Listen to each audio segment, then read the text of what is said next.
My wife texted, "I'm pregnant, and it's for Jamie, my ex. I'm keeping the baby, but I'm putting my ex's name on the birth certificate. It's easier." I replied, "Okay." Then I canceled the lease on our apartment, forwarded her text to her ex, and sent him a congratulations on fatherhood gift basket. The call I got from his furious wife. "Look, I'm not saying I expected my marriage to implode in a hospital waiting room that smelled like industrial-strength Lysol and broken dreams, but here we are. Life's funny like that.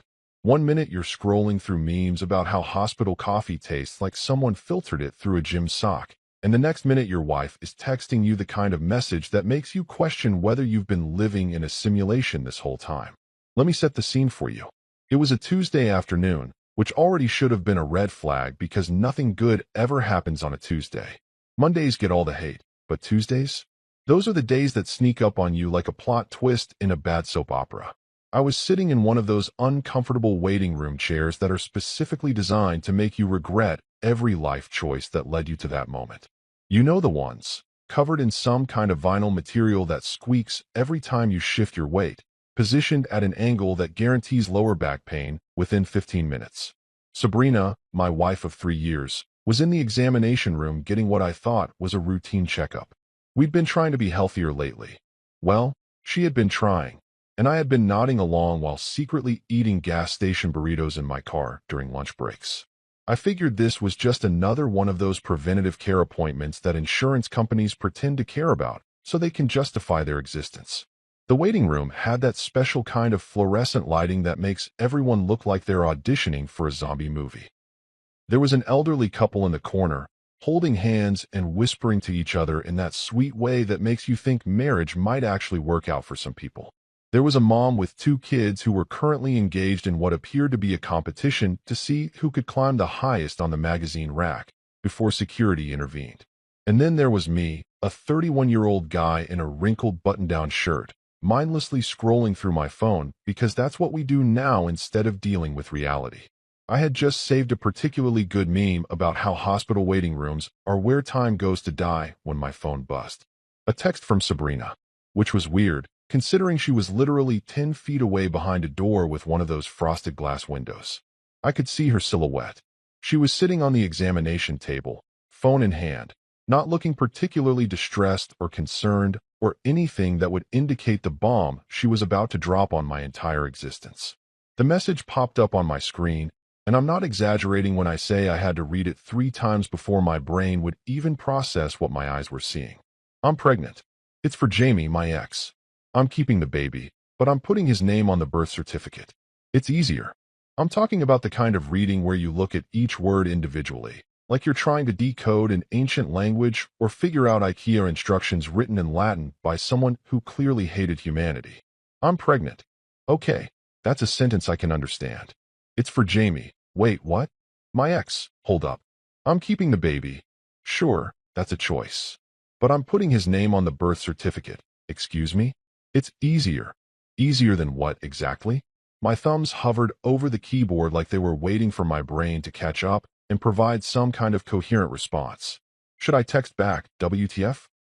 Should I write an essay about how this violated approximately 17 different levels of trust and common sense? Should I just throw my phone across the room and run screaming into the parking lot like a person who'd finally snapped after years of pretending everything was fine? Instead, I typed the only word my short-circuiting brain could manage. Okay. Just okay. Not, okay, we need to talk.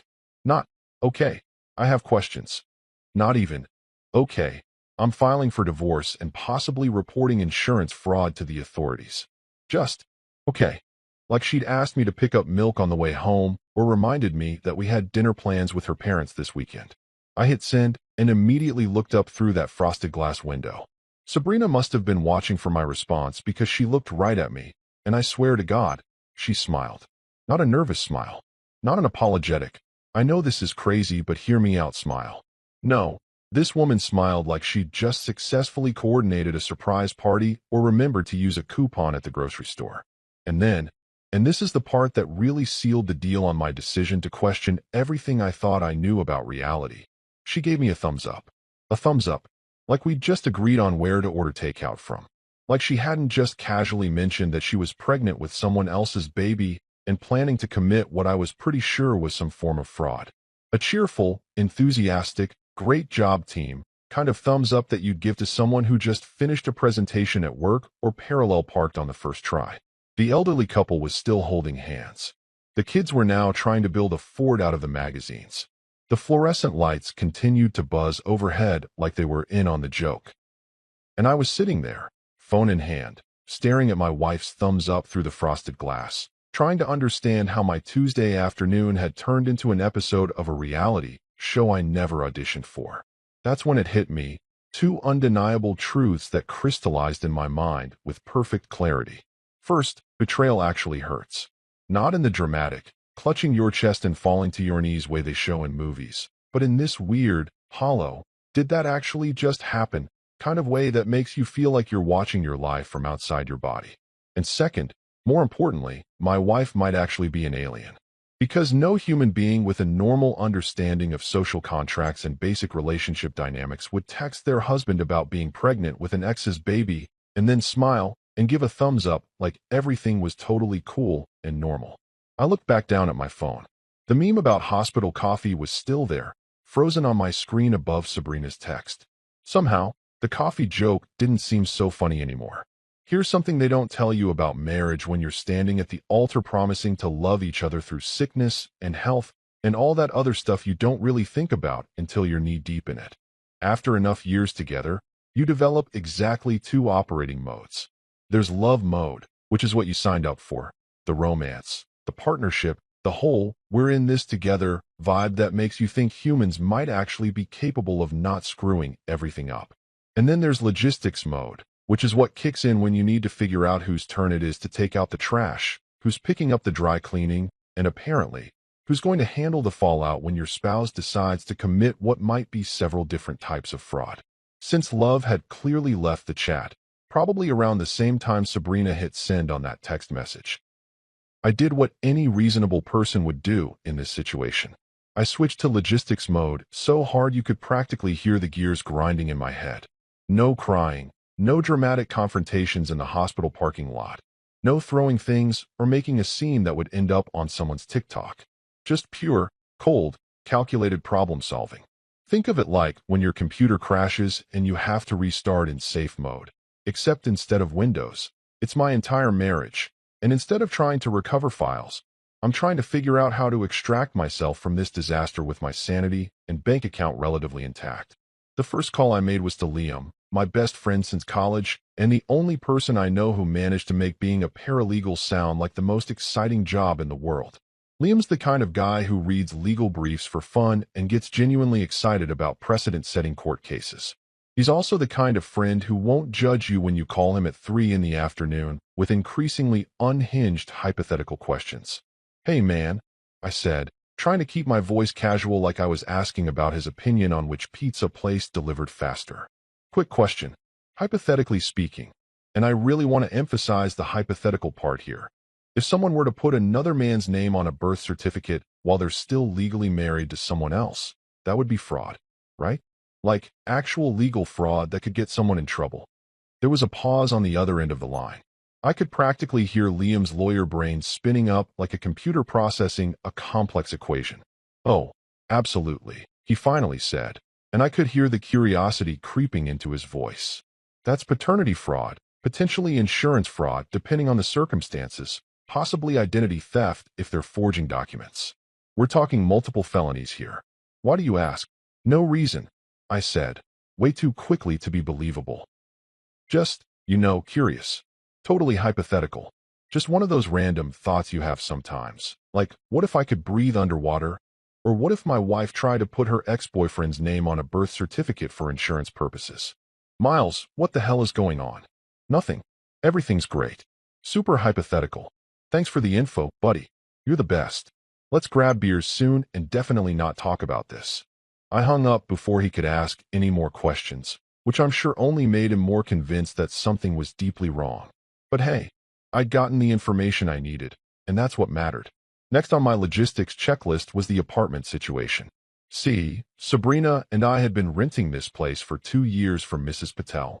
a 70-something Indian woman who owned half the buildings in our neighborhood and had somehow perfected the art of being everyone's surrogate grandmother while also being a ruthless landlord who would absolutely evict you if you were late on rent twice. She had a thing for scented candles, like an obsessive thing where the hallways always smelled like a combination of vanilla chai and autumn harvest, whatever that meant. And she loved drama almost as much as she loved her collection of Precious Moments figurines. Mrs. Patel, hi, it's Miles from 3B, I said when she picked up. Quick question about our lease. We're month to month now, right? I'd like to give notice. End of the month works for me. There was a concerned intake of breath on the other end. Beta, is everything okay? You and Sabrina are such a nice couple. Is the apartment okay? Is it the water pressure? I told the super to fix that. The apartment's perfect, Mrs. Patel. Really? It's just, life changes. My wife's trying to outsource fatherhood to her ex-boyfriend and commit what my paralegal friend tells me is multiple types of fraud, so we're simplifying our living situation. Nothing personal. Dead silence. Then, I'll have the paperwork ready by Friday. Beta, you call me if you need anything. Anything at all. I'll bring you samosas. God, I love that woman. With the practical stuff handled, I moved on to what I like to call the petty but justified phase of my logistics plan.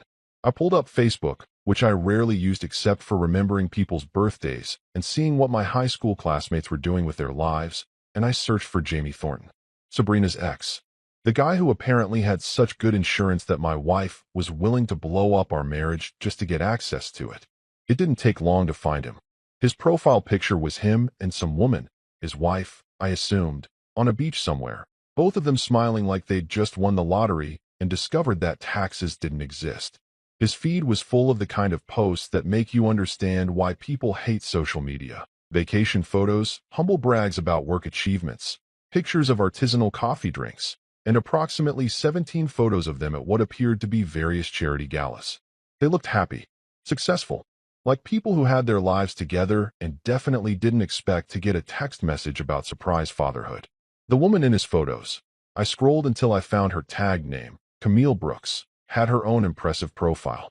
Attorney at some big firm downtown, based on her bio. She had that whole, I bill at $400 an hour, and I'm worth every penny, energy that you can somehow sense even through a screen. Perfect. I took a screenshot of Sabrina's text message. The whole thing, thumbs up energy and all. Then I crafted what I considered to be a masterpiece of passive-aggressive communication and sent it to Jamie in a Facebook message. Hey Jamie, congrats man. Sabrina wanted me to let you know you're going to be a dad. She says putting your name on the birth certificate is easier. Hope that works with your insurance plan. Best wishes. But I wasn't done. Oh no. Because if you're going to commit to a bit, you've got to really commit. I pulled up Amazon and searched for new father gift basket. 20 minutes and $89.99 later, I'd ordered a deluxe package that included blue balloons. I was hedging my bets on the gender. Baby lotion, one of those world's best dad mugs that I thought was a particularly nice touch, some baby socks that cost more than my own socks, and a greeting card. The card was the piece de resistance. In my neatest handwriting, I wrote, "From Sabrina and the baby. Can't wait for you to be involved. See you at all the birthdays and holidays." S. Shipping address. His home address, which I found through about 3 minutes of Google stalking and cross-referencing with public records. Delivery time? 3 business days, which meant it would arrive right around the time he'd be processing my message and probably having some very interesting conversations with his lawyer wife. I sat back, ordered Chinese food, and waited for the fireworks to begin. That evening, Sabrina came home around 6:30 with the kind of energy that made me wonder if she'd stopped at Starbucks and ordered whatever drink has the most espresso shots legally allowed. She was practically glowing, radiating this weird combination of excitement and obliviousness that you usually only see in people who just won the lottery or got engaged without realizing their partner is already married to someone else. She floated through the door like she was auditioning for a commercial about prenatal vitamins, all smiles and positive vibes, completely missing the fact that her husband was currently in the bedroom folding his entire sock collection into a suitcase with the kind of precision usually reserved for bomb disposal. "Oh my God, Miles, everything went so great at the appointment," she announced. dropping her purse on the couch with the casual confidence of someone who definitely wasn't about to watch their life fall apart in real time. The doctor says the baby's super strong and healthy. The heartbeat was so clear, and they said all the measurements are perfect. Can you believe we're actually doing this? We're going to be parents. I looked up from the pair of Argyle socks I was folding, a gift from her mother last Christmas that I'd never actually worn because who am I? A golf instructor from 1952? And just stared at her for a second. The audacity. The sheer, unfiltered audacity of this woman to stand there talking about, like she hadn't literally texted me earlier about putting another dude's name on the birth certificate. Like we were still a team. Like she hadn't just tried to commit what Liam had confirmed was, and I quote, a whole buffet of fraud options. Cool, I said, which I was discovering was becoming my default response to everything Sabrina related. Cool. The universal signal for, I have thoughts and feelings about this, but I'm choosing to express exactly none of them right now because I'm too busy executing my exit strategy. I went back to folding. She still didn't notice the suitcase. This woman, who could spot a dish I'd left in the sink from 3 rooms away, who had the supernatural ability to know when I'd eaten fast food by smell alone, who once noticed I'd gotten a haircut before I'd even walked fully through the door. This woman didn't notice that her husband was actively packing his belongings like he was about to enter a witness protection program. She wandered into the kitchen, still talking about baby stuff, something about cribs and color schemes, and whether we should go with a woodland theme or an ocean theme. Like that was our biggest problem right now. I could hear her opening the fridge, probably looking for the sparkling water she'd become obsessed with since finding out she was pregnant. The same sparkling water that cost twice as much as regular water, but tasted like someone whispered fruit at a bottle of carbonation. That's when her phone started ringing. Once, twice, 3 times in rapid succession, each ringtone blaring through the apartment like an alarm system that had just detected an intruder. I paused mid-fold, a t-shirt from my company softball team suspended in my hands, and waited. This was it. The moment I'd been anticipating ever since I'd hit send on that Facebook message and confirm purchase on that gift basket. Hello, Sabrina answered, and I could hear the confusion in her voice. She didn't recognize the number, probably. Or maybe she did, and was trying to figure out why Jamie would be calling her after all these years of radio silence. What followed was perhaps the most beautiful symphony of chaos I'd ever had the privilege of witnessing. Even from the bedroom, I could hear Jamie's voice coming through her phone speaker, and brother, he was not happy. In fact, not happy was like saying the Titanic had a minor leak. This man was losing his entire mind, and honestly, I respected the energy. What the hell, Sabrina? His voice carried through the apartment like he was performing Shakespeare at maximum volume. My wife thinks I cheated. She's asking me about a baby. Why is my name in a text message about your pregnancy? What kind of insane person does this? I crept closer to the bedroom door, pretending to organize my sock drawer, but really just eavesdropping like my life depended on it. This was better than any Netflix show I'd binged in the last year. This was premium content, and I had front row seats. Jamie, calm down. It's not what it looks like, Sabrina was saying, and her voice had that panicked quality of someone who just realized they'd accidentally replied all to a company email with something deeply inappropriate. I can explain everything. This is all a huge misunderstanding. A misunderstanding. Jamie was apparently not interested in calming down. Good for him. You told your husband to put my name on a birth certificate. How is that a misunderstanding? Those are specific words arranged in a specific order that mean a specific thing. I was just thinking out loud. It wasn't a real plan. You texted it. In writing. With words. Sabrina, my wife, is a lawyer. Oh, this was getting good. I could practically hear Jamie's blood pressure spiking through the phone. Do you know what lawyers do when they think their husband's cheated? They don't cry. They divide assets. She's already called her firm. Okay, but is it? Sabrina was struggling now, and I could hear her moving around the living room, probably pacing the way she did when she was stressed. Is it actually your baby? Because, is it my baby? Jamie repeated, his voice reaching decibels I didn't think human vocal cords could achieve. Are you seriously asking me that right now? No, Sabrina. It's not my baby. We haven't seen each other in 5 years. I'm married. Happily. Or at least I was until about 20 minutes ago.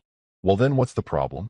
Sabrina had the nerve to sound defensive, like Jamie was being unreasonable for not wanting to be randomly assigned as the father of a child that wasn't his. The problem. The problem is that you.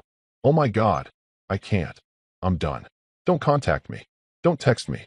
If I get any more messages, calls, or gift baskets from you, I'm filing a restraining order. My wife's already drafting it.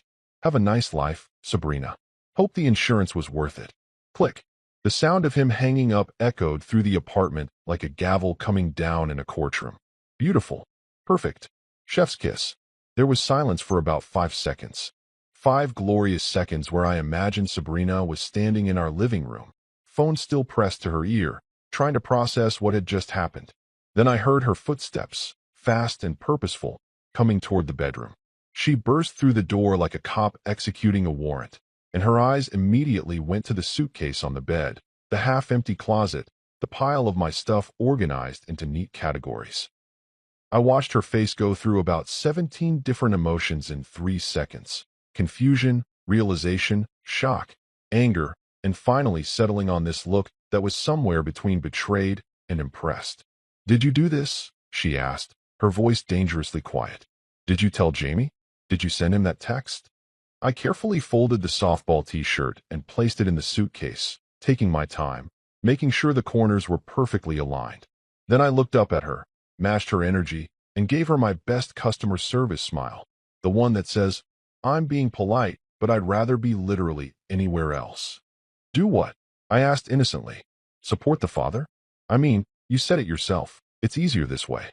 I was just trying to help streamline the process. Get everyone on the same page. Facilitate communication between all parties involved. You know, being supportive. Her mouth opened, closed, opened again. She looked like a fish that had just realized it was in a tank and not the ocean. "You sent him a gift basket?" "Well," I said, zipping up the suitcase with a satisfying sound. "He's going to be a dad, right? That's what you said." Seemed rude not to acknowledge it. The next morning started with the kind of aggressive silence that makes you realize your marriage isn't just dead. It's been dead, buried, and someone's already sold the headstone on Facebook Marketplace. Sabrina had spent the night on the couch, which was her choice because I'd offered to take the couch, and she'd told me to go sleep in hell for all I care, which wasn't geographically specific enough for me to actually act on. I'd slept surprisingly well, actually. Turns out the secret to a good night's sleep isn't expensive mattresses or white noise machines. It's the peace of mind that comes from knowing you're doing the right thing, even if that thing is systematically dismantling your spouse's terrible life choices with the precision of a surgeon and the pettiness of a reality TV villain. I was in the kitchen making coffee. Real coffee. Not whatever pumpkin spice unicorn tears nonsense Sabrina had been buying, when her phone rang. Again, this woman's phone had been ringing more in the last 12 hours than it had in the entire previous year. She grabbed it off the coffee table where she'd apparently been staring at it like it was a bomb that might explode at any second, which, given the circumstances, wasn't that far off from the truth. "Hello?" she answered, and even from across the apartment I could hear the exhaustion in her voice.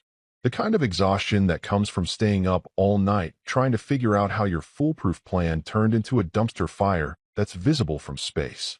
The voice on the other end was female, crisp, professional, and absolutely done with whatever nonsense it was about to address. Even through the phone speaker, you could tell this was a woman who didn't waste time on pleasantries or beating around the bush. This was a woman who billed in 6-minute increments and made junior associates cry during depositions.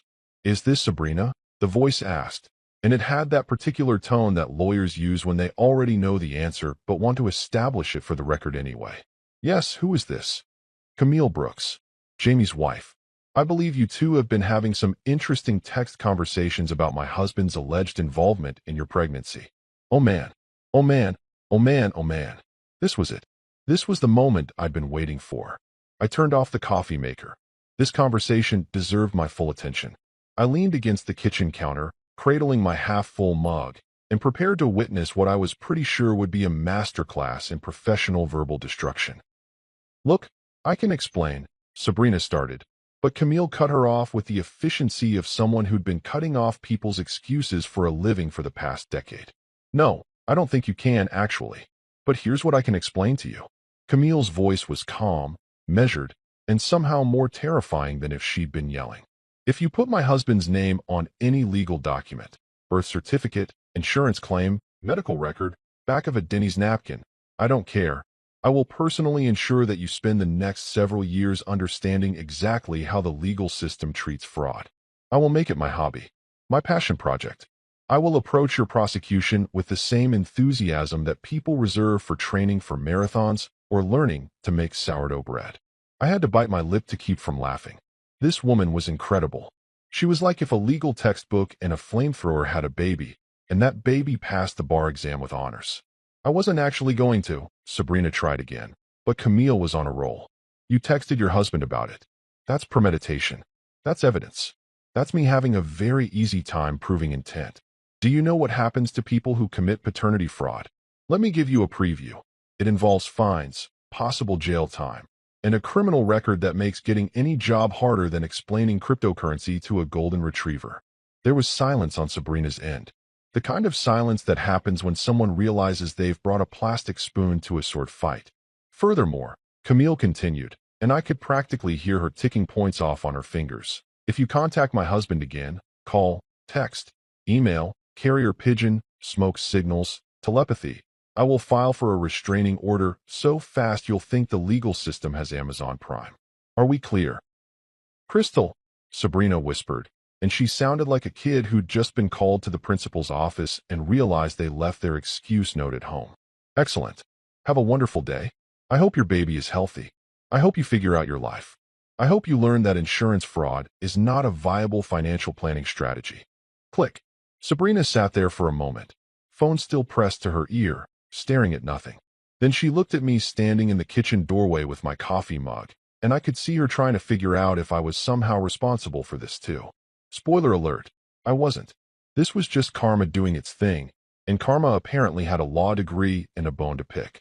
She's so dramatic, Sabrina finally said, which was rich coming from the woman who tried to fake a paternity certificate for insurance purposes. Yeah, I agreed, taking a sip of my coffee. Volcanoes are pretty dramatic too. Still wouldn't recommend poking one with a stick. My phone rang about 20 minutes later, after Sabrina had retreated to the bedroom to think about things, which I assumed meant frantically Google whether lawyers can actually destroy your life just for fun. I didn't recognize the number, but I answered anyway because at this point, what did I have to lose? Is this Miles? The voice was familiar, Camille. She sounded considerably more relaxed than she had during her conversation with Sabrina, like she'd just finished a satisfying workout. That's me, the husband. Or, well, soon-to-be ex-husband if I have anything to say about it. I thought so. I wanted to call and say thank you. She actually sounded sincere, which was nice. My husband came clean last night after he got your message and that gift basket, by the way, which was absolutely inspired. We had a long talk. Well, he talked and I interrogated, but we got to the truth. You probably saved me from 20 years of child support payments for a kid that isn't even his. Happy to help, I said, and I meant it. I figure we men have to unionize somehow. Can't let the paternity fraud industrial complex win. She laughed, which was probably the first genuine laugh I'd heard in 24 hours. I like you. You've got spite, but it's directed appropriately. That's rare. Thanks. I'm trying to make it an art form. Listen, I'm going to give you some advice because I think you deserve it, and also because I'm fundamentally incapable of not giving legal advice. It's like a compulsion at this point. She paused, and I could hear papers shuffling in the background. Get a paternity test. As soon as that baby is born, get a DNA test. Don't sign anything until you have those results. Don't let her guilt you. Don't let her family pressure you. Don't let anyone tell you that wanting proof makes you a bad person. Already on it, I said, because I'd actually been Googling DNA testing labs during my lunch break yesterday. Got 3 different labs bookmarked. Had a whole tab situation going. Good man. Also, document everything. Every text, every conversation, every threat, every manipulation attempt. Screenshot it, save it, back it up in 3 different places. If this goes to court, and honestly, given what you've told me about her personality, it probably will, you're going to want evidence that you were the sane one. Way ahead of you. I've got a folder on my desktop that's just labeled evidence of stupidity. It's getting pretty full. Camille laughed again. I really do like you.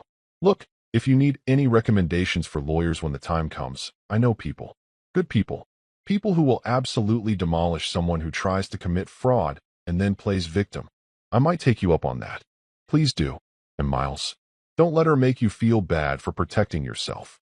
You're not abandoning a pregnant woman. You're extracting yourself from a criminal conspiracy before it ruins your life. There's a difference. We talked for a few more minutes about logistics and legal strategies and the general insanity of people who think they can outsmart the system by texting their plans to the people they're trying to scam. By the time we hung up, I felt better than I had in days. Validated. Like maybe I wasn't crazy for thinking this whole situation was absolutely bonkers. I looked down at my phone and saw I'd been scrolling through DNA testing websites while we talked. The reviews were pretty reassuring. 99% accuracy. Results in 3 to 5 business days. FSA eligible if you wanted to pretend this was a normal medical expense. I added one to my Amazon cart, right below the book about co-parenting I'd ordered earlier. Spite. Preparation. Documentation. The holy trinity of modern divorce. 2 days after the great phone call meltdown, Sabrina announced she was going to stay at her mother's house for a few days to clear her head and get some space. Which was exactly what I'd been hoping she'd say since this whole disaster started. She said it like she was doing me some kind of favor, like I was supposed to beg her to stay or promise to work things out or whatever it is that normal husbands do when their marriages are circling the drain. Instead, I responded with my new favorite word, okay, and watched her pack a bag with the kind of enthusiasm usually reserved for watching paint dry or attending a timeshare presentation. The moment her car pulled out of the parking lot, I transformed into a moving machine powered by spite and the kind of focused determination that people usually only achieve when they're trying to beat a video game boss that's killed them 17 times. I called Marcus, a buddy from work who owned a pickup truck and had once told me that he'd help me move anytime. No questions asked. Turns out, no questions asked was a lie because he had approximately 47 questions. But he showed up anyway with his truck and his younger brother Tyler, who was home from college and apparently needed beer money. So let me get this straight. Marcus said as we started loading boxes into his truck bed. Your wife tried to put her ex's name on a birth certificate for insurance fraud. You sent the ex a gift basket to expose her plan. His lawyer wife threatened to prosecute. And now you're moving out while your wife is at her mom's house.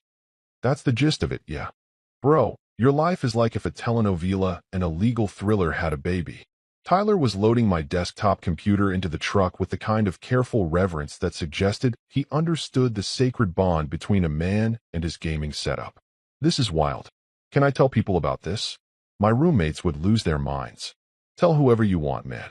At this point, this story is practically public domain. We worked fast, loading everything I cared about into the truck. Clothes, electronics, my collection of vintage concert posters that Sabrina had always hated, the coffee maker I'd bought before we got married, my books, my gaming chair that had cost more than I wanted to admit, and approximately 47 different phone chargers that had accumulated over the years like some kind of electronic moss. I left the furniture because most of it was hers anyway, or it was stuff we'd bought together, and I didn't want to deal with the hassle of dividing a couch like it was a disputed territory in a peace treaty. The best part? I'd already found a new place. A one-bedroom apartment about 15 minutes away, smaller than what we had but cheaper, and most importantly, it didn't come with the emotional baggage of a wife who thought insurance fraud was a valid life strategy. The landlord was this cool older guy named Mr. Chin who'd seen me for exactly 10 minutes before deciding I seemed stable enough and accepting my deposit. I didn't have the heart to tell him that the bar for stability in my life right now was so low it was basically a tripping hazard in hell. Before we left, I did one final walkthrough of the apartment, making sure I hadn't forgotten anything important. That's when I decided to leave Sabrina a little note, because I'm nothing if not thorough when it comes to burning bridges with the appropriate amount of professionalism. I found a notepad in the kitchen drawer, one of those magnetic ones that Sabrina used for grocery lists, and wrote in my clearest handwriting. Lease ends in 30 days. Mrs. Patel has the notice. Tell Jamie congrats on the insurance plan working out. Also, you might want to check with Camille before you make any more plans involving other people's identities. Miles. I stuck it to the fridge with one of those annoying magnets shaped like a pineapple that said Aloha in swirly letters. A souvenir from a vacation to Hawaii that now felt like it had happened in a different lifetime, to different people who actually liked each other. Marcus and Tyler helped me unload everything at the new place, and I paid them in pizza and the cash I'd been saving in my desk drawer for what I'd originally planned to use as an anniversary gift fund. Joke's on me, I guess. Tyler left with $50 and 3 slices of pepperoni pizza, declaring that this was the best breakup he'd ever been a part of, which was a weird thing to say, but I appreciated the enthusiasm. I spent the rest of the afternoon setting up my new place, and honestly, it felt good, really good, like I was finally taking control of a situation that had spiraled into complete chaos. I hung my posters, set up my computer, arranged my books on the shelf I'd bought from IKEA, and only partially assembled incorrectly. It wasn't fancy, but it was mine. No passive-aggressive comments about leaving dishes in the sink. No arguments about thermostat settings. Just me, my stuff, and the peaceful silence of not having to deal with someone else's felony-adjacent life choices. Sabrina returned to the old apartment that evening. I know this because she called me at 7:43 p.m., and when I answered, the sound that came through the phone was like something you'd hear in a horror movie right before the monster appears. It was a scream, but not a scared scream. More like the sound someone makes when they realize they've been checkmated in a game they didn't know they were playing. "Where is your stuff?" she shrieked, and I had to hold the phone away from my ear to prevent permanent hearing damage. "Where is everything? Your clothes are gone. Your computer is gone. Did we get robbed? Oh my God, did someone break in?" "Not robbed," I said calmly, sitting on my new couch. "Used, but comfortable, bought off Craigslist from a nice lady who was moving to Portland, and enjoying the way my words were about to land. Relocated. You know, like your loyalty relocated to your ex-boyfriend. Except my stuff actually ended up somewhere better." There was a beat of silence. "You moved out? You moved out. Without telling me. You said you needed space. I gave you space. An entire apartment's worth of space, actually. You're welcome. This is illegal. You can't just abandon the lease. You can't just take your stuff and leave. I'm pregnant. And I'm not stupid, Sabrina. The lease is month to month. I gave proper notice, and I took my stuff. My stuff. The stuff I owned before we got married and the stuff I bought with my money. Pretty sure that's legal. Unlike, fraud. I'm calling the police," she screamed. "This is abandonment. This is. Go ahead," I said, and I meant it. "Call them. I'll wait." She hung up on me, which I took as a sign that she was actually going to do it. Sure enough, about 20 minutes later, my phone rang again. This time it was a number I didn't recognize, but the caller ID said it was from the local police department's non-emergency line. "Is this Miles Henderson?" The voice was male, professional, kind of tired, sounding like he'd been dealing with nonsense all day, and mine was just another item on the list. "That's me, officer. This is Officer Rodriguez. We got a call from your wife. Or, she said she's your wife, claiming you abandoned her while she's pregnant and took all the furniture. I'm just calling to get your side of things before we send someone out." I took a deep breath and launched into the explanation I'd been mentally preparing for exactly this scenario. I told him about the text message, about the attempted paternity fraud, about how I'd given proper notice on the lease, taken only my personal belongings, and left all the shared furniture. I even mentioned Camille's call and her legal assessment of the situation, because having a lawyer on your side, even tangentially, adds credibility to your story. "So let me get this straight," Officer Rodriguez said, and I could hear him typing in the background. "She tried to put another man's name on a birth certificate while married to you, and you have proof of this. Screenshots. Multiple screenshots. Time-stamped. I can email them to you if you need them." There was more typing. Then a long sigh. "Yeah, you're fine. That's actually fraud. Multiple types of fraud. You moving out is probably the smartest thing you could do in this situation. I'll let your wife know that you haven't done anything illegal and that she might want to talk to a lawyer about her own situation." "Thanks, officer. I appreciate it." "No problem. And hey, good luck with everything. Sounds like you're going to need it." After we hung up, I sat there on my slightly used Craigslist couch in my new apartment, and I smiled. Actually smiled, for the first time in what felt like weeks. Officer Rodriguez was going to call Sabrina back and tell her that not only was I not in trouble, but she might want to reconsider her life choices before the law got involved. Somewhere across town, Sabrina was probably losing her mind in an empty apartment with a pineapple magnet mocking her from the fridge. And me? I ordered Chinese food, queued up a movie I'd wanted to watch for months, but Sabrina had said was too violent, and settled in for the best evening I'd had in a very long time. The week following my great escape from the apartment was like living through some kind of psychological warfare campaign. Except instead of trained military operatives, I was dealing with Sabrina's family, a collection of people who'd apparently all gotten together, compared notes, and decided that the best way to handle this situation was to call me individually and try different flavors of guilt until something stuck. It was like they'd formed a committee dedicated to making me feel terrible, except none of them had bothered to actually read the meeting notes about why I'd left in the first place. Spoiler alert, insurance fraud is generally considered a valid reason to exit a marriage, but apparently Sabrina's family missed that memo. The assault began on Tuesday morning with a call from Diana, Sabrina's mother, a woman who'd always treated me with the kind of polite tolerance you'd give to a stray cat that keeps showing up on your porch. Not quite welcomed, but not quite shooed away either. Diana was a retired elementary school teacher, which meant she had decades of experience perfecting the voice, that special tone that made you feel like you disappointed not just her, but also everyone who'd ever believed in you, your ancestors, and possibly several historical figures who'd fought for your freedom. "Miles, it's Diana," she said when I answered, and I could already hear the judgment dripping through the phone like honey laced with arsenic. "I think we need to have a conversation about your behavior." "Morning, Diana. How are you doing?" I kept my voice pleasant, customer service friendly, the tone you use when you're about to deny someone a refund, but you want to seem sympathetic about it. "How am I doing? How am I doing?" She took a breath that sounded like she was preparing to lecture a classroom of particularly difficult third graders. "Miles, you abandoned my daughter. My pregnant daughter. Do you have any idea how that looks? What kind of man does that?" "The kind who doesn't want to be an accessory to fraud, Diana. Funny how that works. Fraud. This is about a misunderstanding. Sabrina told me all about it. She was confused, emotional. Her hormones are all over the place. You can't just leave a woman when she needs you most." I sat down at my kitchen table, which was really just a folding card table I'd bought at Target because I'd spent most of my furniture budget on the security deposit, and prepared myself for what I knew was going to be an exhausting conversation. "Diana," she texted me, in writing, with full sentences and punctuation, about putting another man's name on a birth certificate for insurance purposes. "That's not hormones. That's premeditated fraud." I checked with a lawyer. Multiple lawyers, actually. They all agreed it was super illegal. "But she's pregnant, Miles.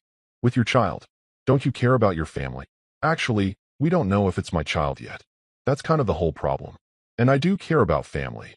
I care enough not to help someone commit a felony that could get us both arrested and potentially lose custody of a kid. Crazy how caring works sometimes." Diana made a sound like a tea kettle reaching maximum pressure. "You are being absolutely heartless about this." She made a mistake. People make mistakes. Marriage is about forgiveness. Marriage is also about not trying to defraud insurance companies and forge legal documents.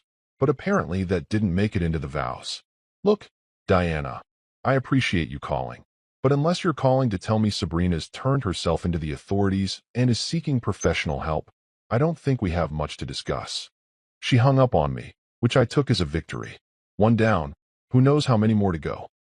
The second wave arrived that afternoon in the form of a series of increasingly aggressive texts from Tasha, Sabrina's younger sister, who'd always had the kind of personality that made you understand why some animals eat their siblings. Tasha was 26, worked in marketing, and had the unique ability to make everything about her while simultaneously judging everyone else's life choices. She'd been married for 6 months to a guy named Brad who sold insurance, which, looking back now, explained a lot about this whole situation. The texts came in rapid-fire succession, each one more self-righteous than the last. "Can't believe you're abandoning Sabrina when she needs you most. Be a man and take responsibility. This is so typical of you, always running away from problems.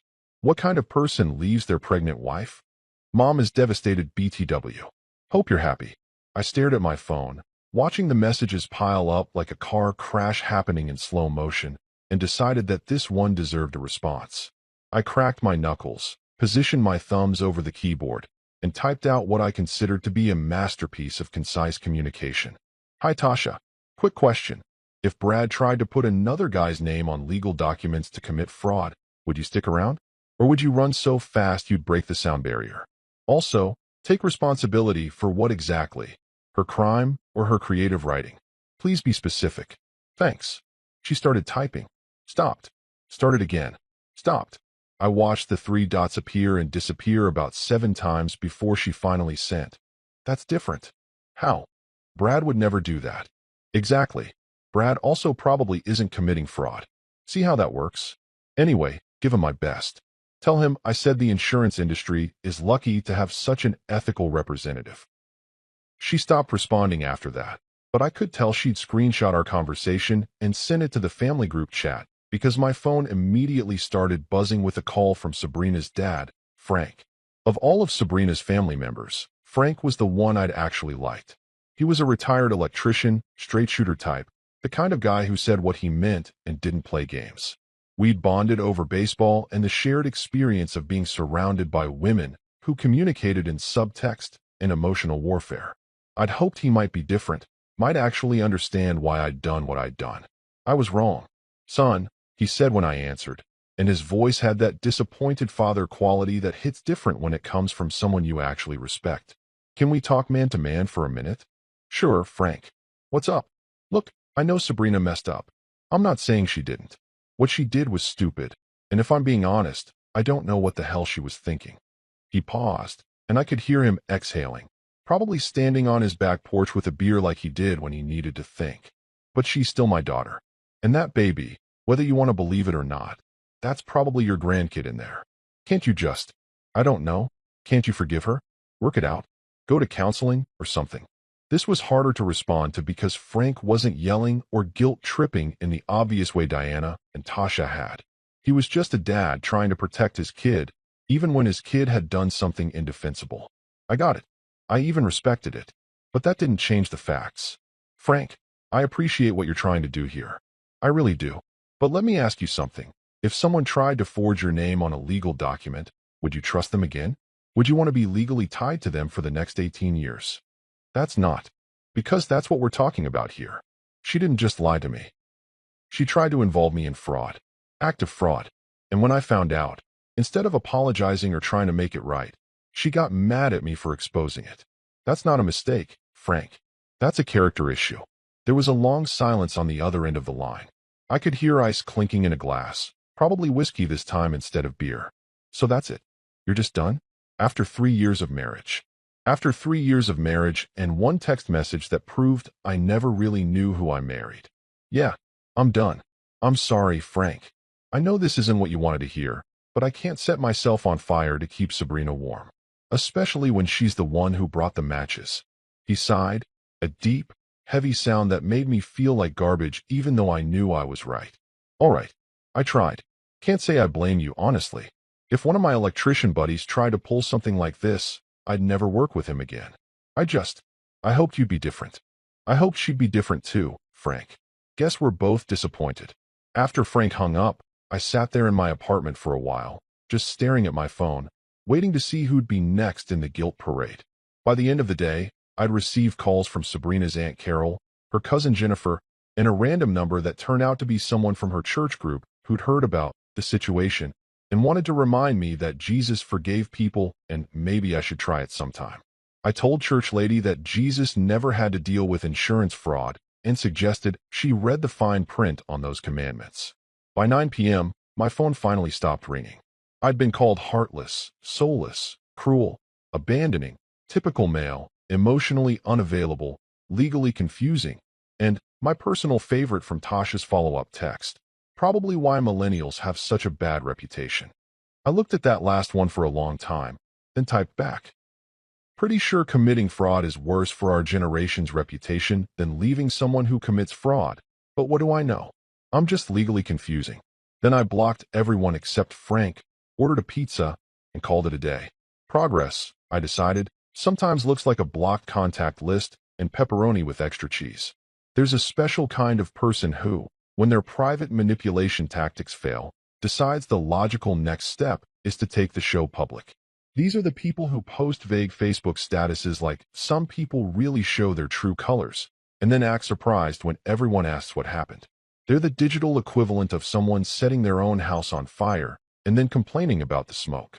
Sabrina, as it turned out, was absolutely one of these people, and when her family's guilt campaign didn't work, she decided to escalate to what I can only describe as social media suicide with extra steps.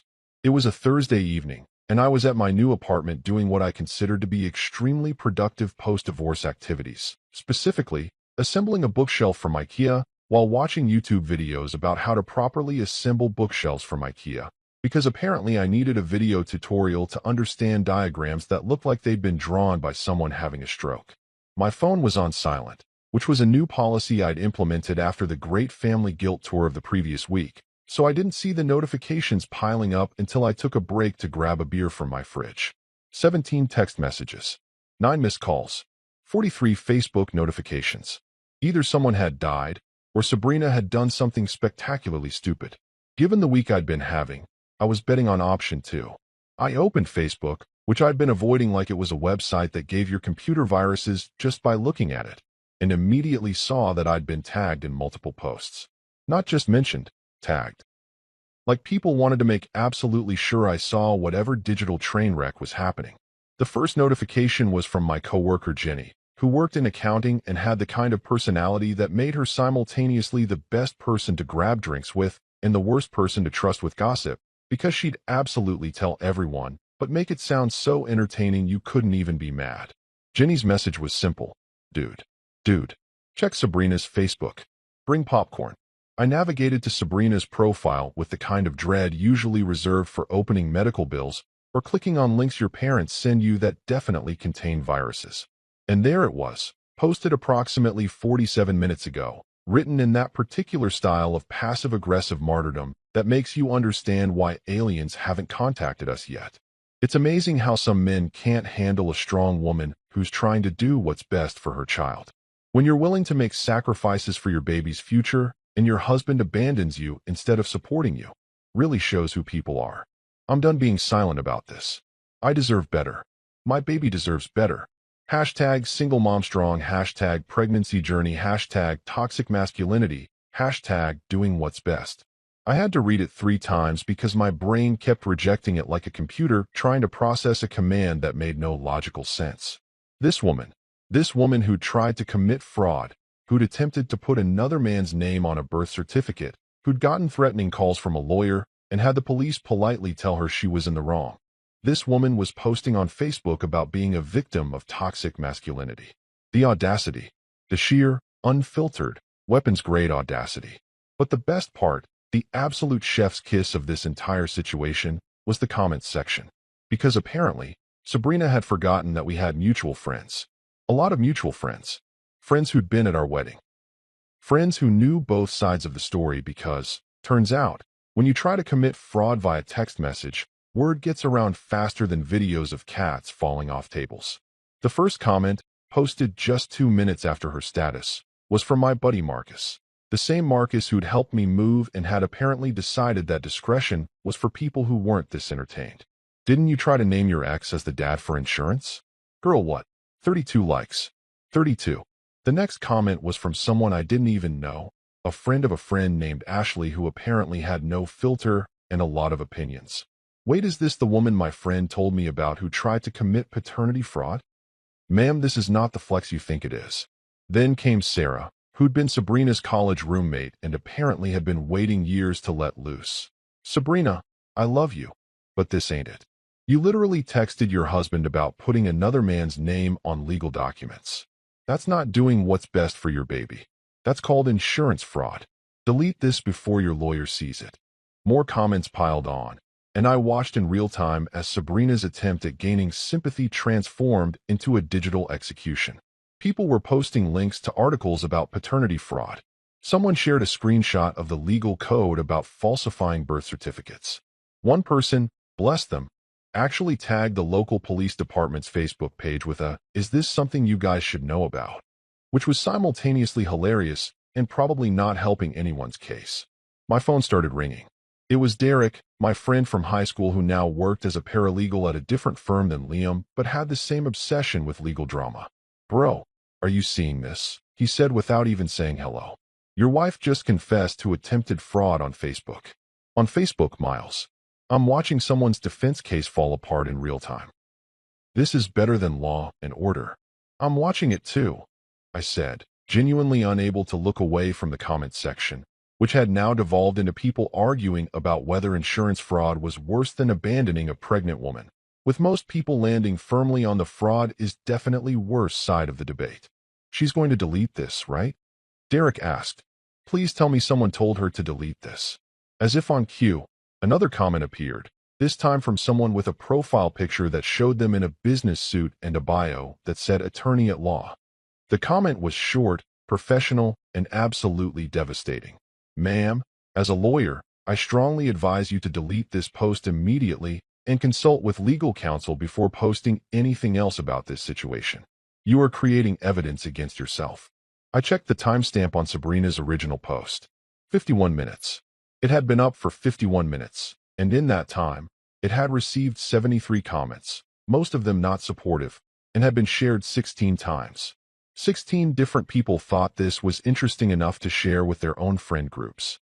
I was trending, not nationally or anything, but in our local social circle, I was apparently the victim of the most entertaining divorce drama of the year. My phone buzzed again. This time, it was a screenshot from Jenny, showing a local community Facebook group where someone had shared Sabrina's post with the caption, "Y'all remember that thing about how social media isn't a diary? This is why." The comments on that share were even worse, with people who didn't even know us weighing in with opinions about insurance fraud, the legal system, and whether trying to frame your ex for paternity was technically identity theft. Then came the moment I'd been waiting for. I refreshed Sabrina's profile, and the post was gone. Deleted. Vanished into the digital void like it had never existed. Except it had existed, and approximately 40 people had screenshots, including me, because I wasn't stupid enough to not document this absolutely unhinged attempt at playing the victim. The time from post to deletion? 12 minutes. 12 glorious minutes of her learning what happens when you try to win a public opinion battle after attempting to commit fraud. 12 minutes of comments ranging from supportive concern to straight-up roasting her life choices. 12 minutes of her experiencing the internet equivalent of standing in a public square and having people throw very accurate, well-sourced tomatoes at you. My phone rang again. This time, it was a number I recognized. Liam, my paralegal best friend, who'd been watching this drama unfold from the beginning like it was his personal Netflix series. Please tell me you screenshot that post, he said immediately. Obviously. Send it to my lawyer folder. Got the comments too. Good man. Because I guarantee someone's going to try to say you're making all this up, and having her publicly admit to attempting fraud is gold. Legal gold. I'm talking show this to a judge and watch them physically recoil levels of good evidence. She deleted it pretty fast though. Doesn't matter. Screenshots are admissible, especially when 40 people witnessed it. This is actually better than the original text message because now she's shown a pattern of not understanding why what she did was wrong. That's going to be relevant if this goes to custody court. We talked for a few more minutes about the legal implications of live tweeting your own crimes. And then I hung up and went back to my IKEA bookshelf, which suddenly seemed like a much simpler problem to solve than whatever was happening in Sabrina's life. Later that night, I got a text from Marcus. Dude, people are calling her #InsuranceMom on Twitter. Well, not Twitter anymore. X, whatever. But it's trending locally. Your wife is a meme. I looked it up. He wasn't wrong. Someone had created a hashtag, and people were using it to share their own stories about insurance fraud attempts or just general opinions about the situation. It wasn't viral or anything. We're talking maybe 200 tweets. But in our city, in our social circle, Sabrina had become the cautionary tale about what happens when you try to outsmart the system and then complain about it on social media. My favorite tweet, hands down, was from someone with the handle at @legaleagle_wannabe. #InsuranceMom really said, I tried to commit fraud and my husband left me. Woe is me and expected sympathy. Ma'am, this is a Wendy's, not a confession booth, and also you should probably call a lawyer. I screenshot that one too. Not for legal purposes. Just because it was beautiful. 3 months is a weird amount of time when you're waiting for your life to either completely fall apart or somehow reassemble itself into something vaguely functional. It's long enough to get comfortable in your new apartment, short enough that you're still finding random items you forgot to pack, like that one really good spatula or the phone charger that actually works. and just the right length for your soon-to-be ex-wife to alternate between radio silence and sending you passive-aggressive texts about baby furniture she needs help assembling. Spoiler alert, I did not help assemble the baby furniture. I had learned my lesson about enabling poor decision-making, and also I was pretty sure anything I assembled would somehow be used as evidence against me later. During those 3 months, I'd established what I considered to be a pretty solid routine. Work, gym, meal prep on Sundays like I was training for some kind of organized adult Olympics, and absolutely zero communication with Sabrina unless it was through our lawyers or about something legitimately important. Turns out, when you remove the constant drama of someone trying to justify fraud, life gets significantly more peaceful. Who knew? But then, on a rainy Tuesday in early March, because of course it was a Tuesday, the universe has a sense of humor about these things. I got the call I'd been simultaneously dreading and anticipating. Sabrina was in labor. She was at Memorial Hospital, and apparently, despite everything that had happened, I was still listed as her emergency contact because she'd never bothered to change it, which felt very on-brand for her approach to life admin. I drove to the hospital doing exactly the speed limit, which probably tells you everything you need to know about my emotional state. Not speeding with excitement, not crawling with dread, just driving, processing, preparing myself for whatever fresh hell was about to unfold in a labor and delivery ward that definitely didn't pay their staff enough to deal with the kind of drama I was about to bring through their doors.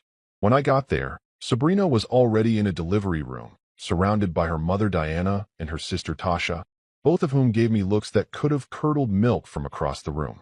I nodded at them with the kind of polite acknowledgement you'd give to people you're sharing an elevator with, civil, distant, making it clear that we were all here for the baby and definitely not for reconciliation or family bonding. "You came," Sabrina said, and she sounded genuinely surprised, which was almost insulting. Like, yeah, I was pretty sure the baby was mine, despite her best efforts to make me question literally everything. And I wasn't about to miss the birth of my potential daughter just because her mother had the moral compass of a GPS with a broken screen. "Wouldn't miss it," I said, which was true, but I made sure to position myself near the door, maintaining what my therapist, yeah, I'd started seeing a therapist, shocking no one, called appropriate emotional boundaries. In practical terms, this meant I was close enough to be present, but far enough away that Diana couldn't reach me with the death glare she'd been perfecting since Thanksgiving. The labor took about 6 hours, which I spent mostly in the waiting room doing a combination of stress scrolling through my phone and having increasingly weird conversations with other expectant fathers who assumed I was just nervous about becoming a dad and not, nervous about whether I was actually becoming a dad or just witnessing the birth of someone else's kid in the world's most awkward paternity dispute. There was this one guy, Carlos, who was there for his 3rd kid and apparently took it upon himself to give me fatherhood advice. "First kid?" he asked, sitting down next to me with a coffee that smelled like it had been brewed sometime during the previous administration. "Maybe," I said, which made him laugh until he realized I was serious. "Wait, what?" "Long story. Involves fraud, lawyers, a gift basket, and a Facebook post that got deleted in 12 minutes. "Don't ask." He stared at me for a solid 10 seconds before slowly standing up and moving to a different section of the waiting room. Can't say I blamed him. Finally, a nurse came out and told me it was time, that the baby was coming, and did I want to be in the room? I said yes, because whatever else was happening, I needed to see this baby.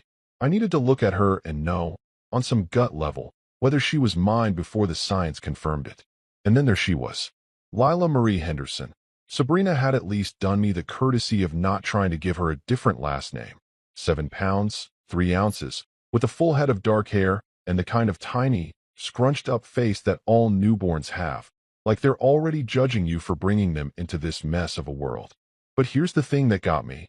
The detail that made my heart do this weird, complicated thing where it felt like it was breaking and healing at the same time. She had my dimples. Not Sabrina's. Not Jamie's. I'd done enough Facebook stalking to know what he looked like. Mine. These little indentations on her cheeks that matched the ones I saw in the mirror every morning when I was brushing my teeth and questioning my life choices. I felt about 50% proud and 50% suspicious, which seemed like a reasonable split given the circumstances. Proud because holy crap, that was potentially my daughter, and she was perfect in that weird alien potato way that newborns are perfect. Suspicious because I'd learned over the past few months that my gut feelings about Sabrina's honesty were about as reliable as a chocolate teapot, and dimples alone weren't exactly court-admissible evidence of paternity. The nurse brought Lila over to me, asked if I wanted to hold her. I did. She was warm and tiny and made these little squeaking noises that sounded like a kitten having opinions about being born. And for about 30 seconds, I forgot about everything else, the fraud, the lawyers, the Facebook disaster, all of it. For 30 seconds, it was just me and this tiny human who might be mine. Then the nurse brought over a clipboard with paperwork, and reality came crashing back like a boulder through a windshield. Just need Dad to sign the birth certificate here, she said cheerfully, completely unaware that she'd just activated my fight or flight response. I'm not signing anything until we do a paternity test, I said, loud enough that everyone in the room heard it. Diana gasped like I'd just announced I was joining a cult. Tasha's eyes went wide. Sabrina, still in the hospital bed looking exhausted and honestly kind of wrecked from just pushing a human out of her body, stared at me with this expression of pure disbelief. Are you serious right now? She said, her voice cracking. You're really going to do this? Right now? I just gave birth to your daughter. Maybe my daughter, I corrected, handing Lila back to the nurse with the kind of careful precision you use when handling expensive equipment that doesn't belong to you. We'll know in a few days. Until then, I'm not signing anything. No birth certificate, no acknowledgement of paternity, nothing. Sorry if that seems harsh, but you kind of set this precedent when you tried to put someone else's name on these exact documents. You're heartless. Sabrina was crying now, which made me feel like garbage, but I held firm. This is your daughter. Look at her. She has your dimples. Yeah, she does. And I hope to God she's mine. But hope isn't evidence, Sabrina. And after everything you've pulled, you don't get to be mad at me for wanting proof. Diana stood up like she was about to physically fight me. But the nurse, bless this woman, she deserved a raise, intervened. It's actually not uncommon for fathers to request paternity testing before signing, she said diplomatically. We can arrange for a test before you're discharged. Takes about 2 days for results. Perfect, I said. Let's do that.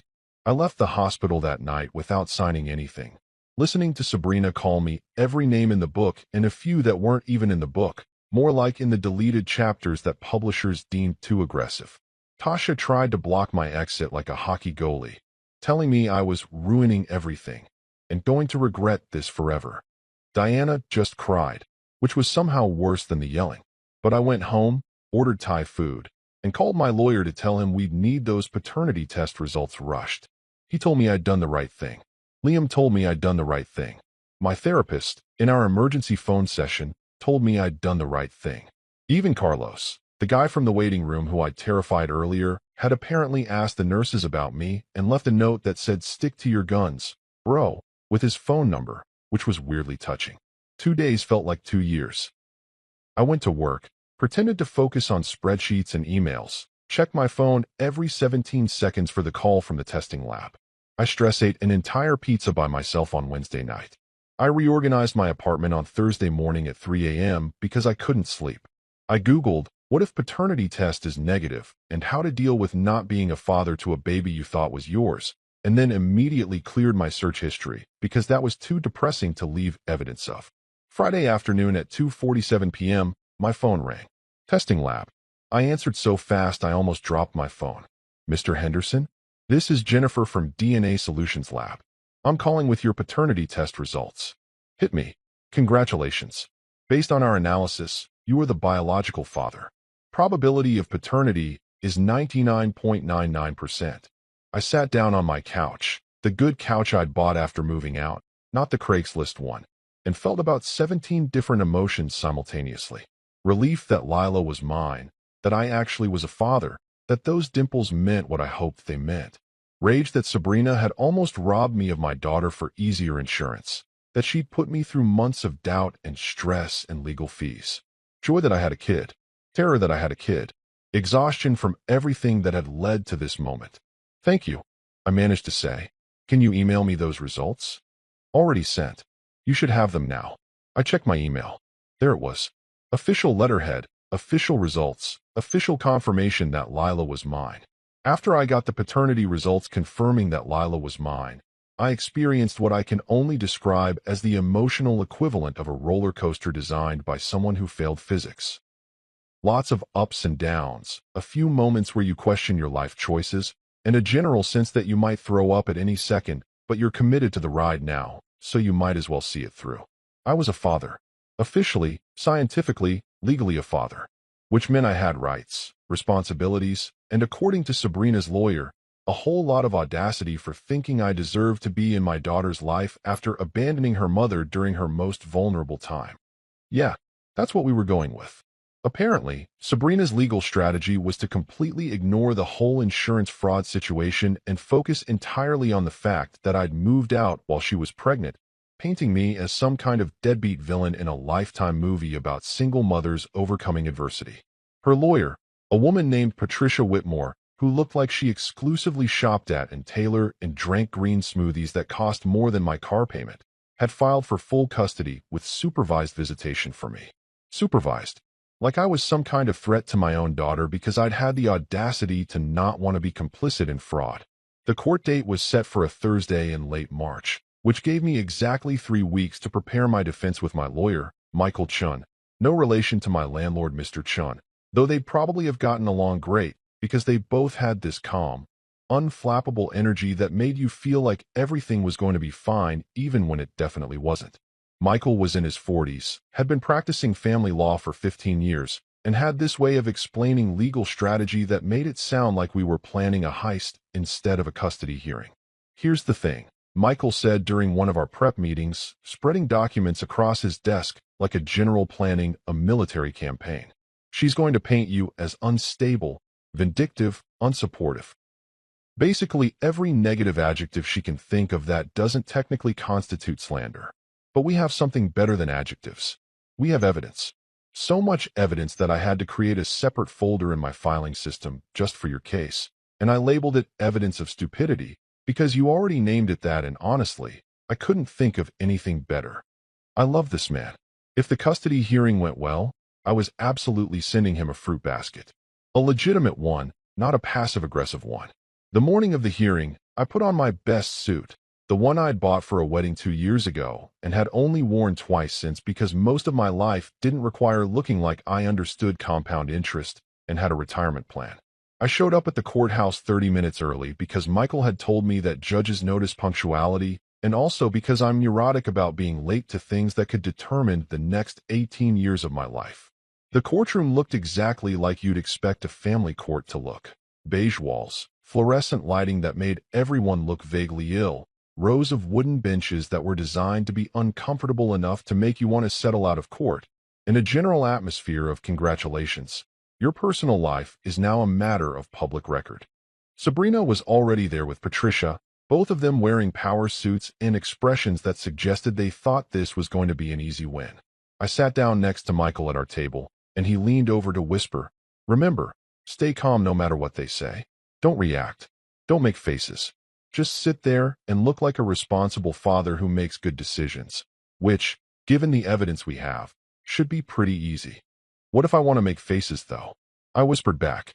"What if she says something really stupid and my face just does it automatically? Then I'm billing you for the extra therapy I'll need after watching you sabotage your own case." The judge walked in, Honorable Margaret Santos, according to the nameplate, and she had the energy of someone who'd been dealing with people's marital disasters for so long that nothing surprised her anymore. She was probably in her late 50s, had reading glasses on a chain around her neck like a stern librarian, and the kind of expression that suggested she'd heard every excuse in the book and wasn't interested in hearing new ones. "All right," Judge Santos said, settling into her chair and looking over the case file with the enthusiasm of someone reading terms and conditions. "Henderson versus Henderson, custody dispute regarding minor child Lila Marie Henderson, age 6 weeks. Ms. Whitmore, you filed for full custody on behalf of your client. Let's hear why you think the father shouldn't have equal parenting time with his daughter." Patricia stood up, smoothed her suit jacket, and launched into what I can only describe as a performance. "Your Honor, my client Mrs. Henderson has been the primary caregiver for Lila since birth.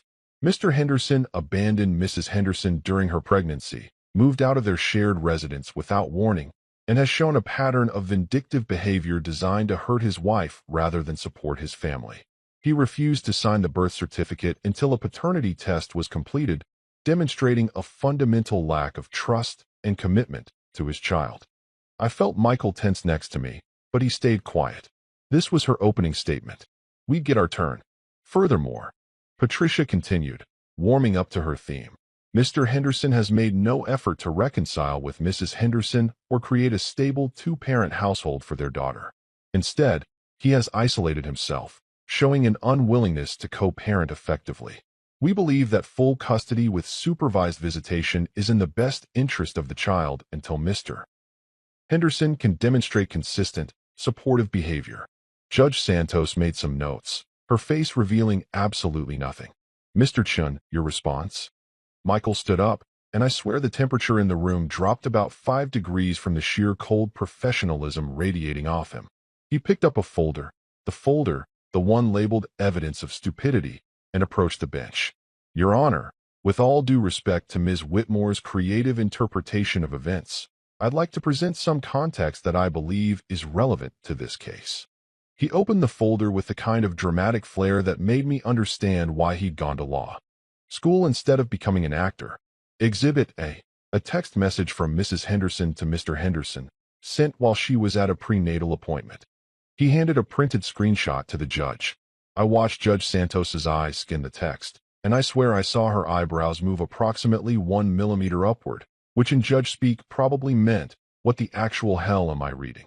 For the record, Michael continued, Mrs. Henderson texted my client informing him that she was pregnant and intended to put her ex-boyfriend's name on the birth certificate because, and I quote, it's easier. This would constitute paternity fraud, insurance fraud, and potentially identity theft, all of which are felonies in this state. Patricia jumped up like someone had set her chair on fire. Objection. My client was experiencing hormonal confusion and didn't mean. Your Honor, Michael interrupted smoothly. Hormones don't compose grammatically correct text messages with specific criminal intent. But I have more. He pulled out another document. Exhibit B. A Facebook post made by Mrs. Henderson in which she publicly admitted to attempting to fraudulently name another man as the father while receiving sympathy for being abandoned. This post was deleted 12 minutes after it was published, but not before it was screenshot by approximately 40 people. He handed over the screenshots, complete with all the comments pointing out that she was confessing to fraud. Judge Santos was reading now with what I could only describe as fascinated horror, like she was watching a true crime documentary and couldn't believe people actually did these things. Exhibit C. Michael was on a roll now, a cease and desist letter from the ex-boyfriend's wife, who happens to be an attorney, threatening legal action if Mrs. Henderson proceeded with her plan. Exhibit D. Police records showing that Mrs. Henderson called law enforcement claiming Mr. Henderson had illegally abandoned the lease, which officers determined was false after Mr. Henderson provided evidence of proper notice and explained the fraud situation. Patricia was looking increasingly panicked, shuffling through papers like she might find a defense hidden somewhere in her briefcase. Sabrina, sitting at their table, had gone pale and was staring at her hands like they might have the answers to how her life had imploded this badly. Your Honor, Michael said, moving in for what I assumed was the closing argument. Mr. Henderson didn't abandon a pregnant woman. He extracted himself from a situation where his spouse was actively attempting to commit multiple felonies and involve him as either an accomplice or a victim. He moved out legally, gave proper notice, took only his personal belongings. He requested a paternity test not out of vindictiveness, but out of reasonable suspicion given that his wife had literally told him she planned to name someone else as the father. That's not abandonment. That's self-preservation. Judge Santos was still reading through the exhibits, and the silence in the courtroom was so complete you could have heard a lawyer's billing timer clicking.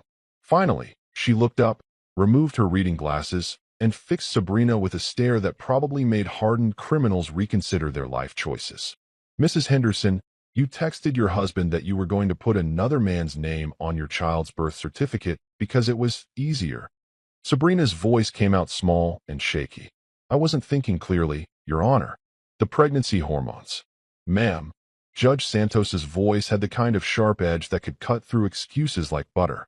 You were typing full sentences, with punctuation, that included a specific plan to commit fraud. Hormones don't typically cause criminal conspiracies, but I didn't actually do it.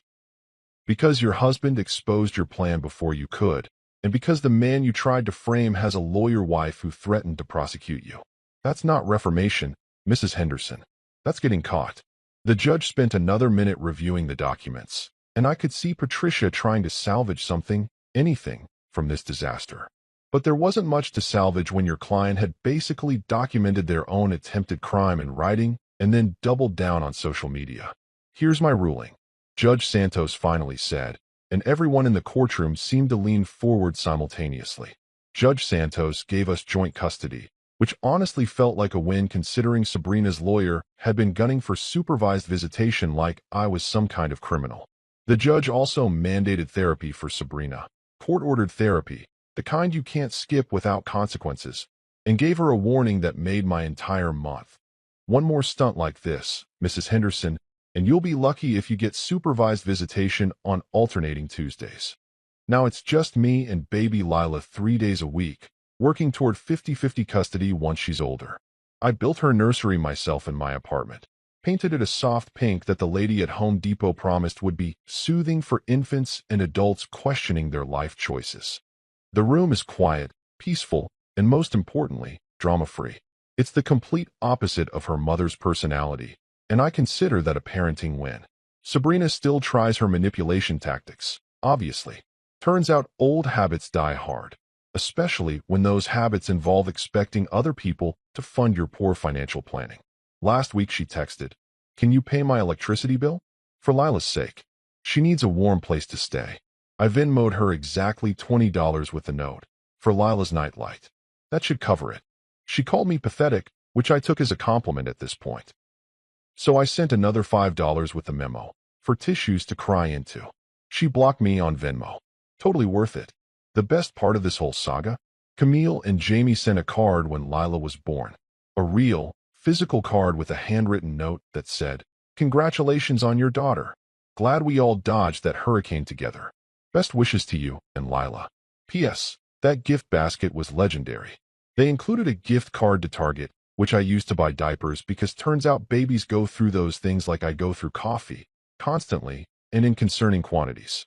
Sometimes I sit in Lila's nursery at 2 a.m. during feeding time, her tiny hand wrapped around my finger while she makes those weird baby noises that sound like she's judging the quality of her formula, and I think about how close I came to missing all of this. How if I'd signed that birth certificate without question, if I'd just gone along with Sabrina's plan because it was easier, I'd be legally tied to fraud and possibly sharing custody with a guy who sells insurance and has a lawyer wife who could destroy me in court. That gift basket I sent Jamie cost $89.99 plus shipping. Considering it saved me from criminal conspiracy charges, exposed fraud, and led to me having a relationship with my daughter on my own terms, still cheaper than therapy, and way more satisfying.